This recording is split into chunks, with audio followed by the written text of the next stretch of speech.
So the country is shivering. One place that is heating up, the 2016 presidential race. Potential candidates are, well, filling their winter calendars with important meetings and pulling in some cash. We're also learning more about when Hillary Clinton will formally announce her 2016 White House bid, if she does so at all. Msnbc's Alex Seitz-Wald reports this morning that an announcement will come early spring. Clinton currently has non-political paid speeches until the 19th of March. With me now from Washington is Msnbc's Kasie Hunt. Kasie, good morning. Good morning, Jose. Nice to see you. Likewise, let's start with Hillary Clinton. Is this now a notion of not whether she'll run, but when she'll announce? I think that's how we've been framing it kind of for a while now, and some of this is reading into comments from John Podesta, who's currently working in the White House. It's widely expected that he would lead or have a senior role anyway on any Clinton campaign. He now says that he plans to leave the White House in early February and that he'll do whatever he can to help her. Hillary Clinton has also brought into her circle a couple more top operatives, a pollster, Joel Benenson, who worked on the Obama campaign, and also Robbie Mook, who ran Terry McAuliffe's race for governor of Virginia. The two of them are widely also expected to play major roles. And if it were looking like she wasn't going to jump in, it's probably less likely we'd be seeing all of this top Democratic talent start to get on board. Yeah, and staying with the Democrats, Kasie, Senator Elizabeth Warren is taking some jabs at the Clintons. What's she saying? Well, she might be insisting that she's not running for president, but you're right in that she didn't seem to shy away. She took several veiled jabs at a speech to the AFL-CIO here in Washington.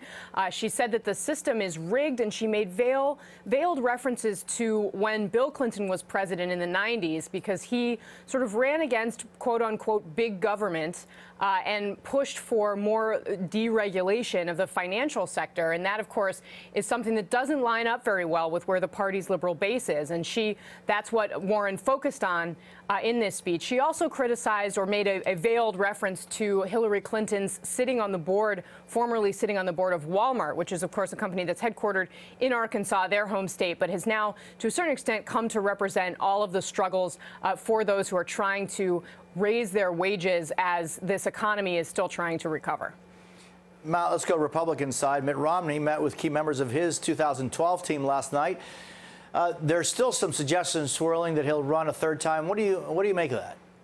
Well, so what Jeb Bush has been doing and the way he's kind of gotten out in front, especially of the establishment wing of the Republican Party, so early on has really put pressure on whatever Romney was thinking about doing or planning. And we know that there are a lot of people in his inner circle who would like to see him run again, in particular, many of his donors, those who ran his finance operation last time. But the way that Bush has entered the race does make it a little bit more difficult to see how he would have a path. His advisors had sort of described that as not quite a savior necessarily, but not that far away from it either, if in fact the field was dominated by some of these right-wing candidates that, the establishment couldn't get behind, or in case, Chris Christie, the governor of New Jersey, made one too many missteps. So I think it's clear that there's still some pressure in Romney world for him to run, but at this point, we don't see a clear, definitive path for him yet.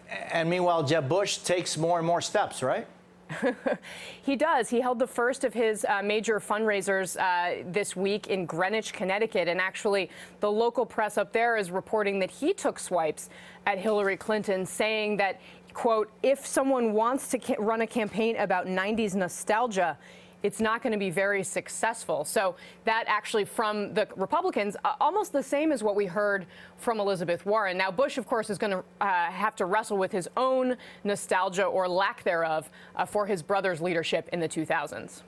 MSNBC's Kasie Hunt live for us in Washington, D.C. Thank you so much for being with me. Up next.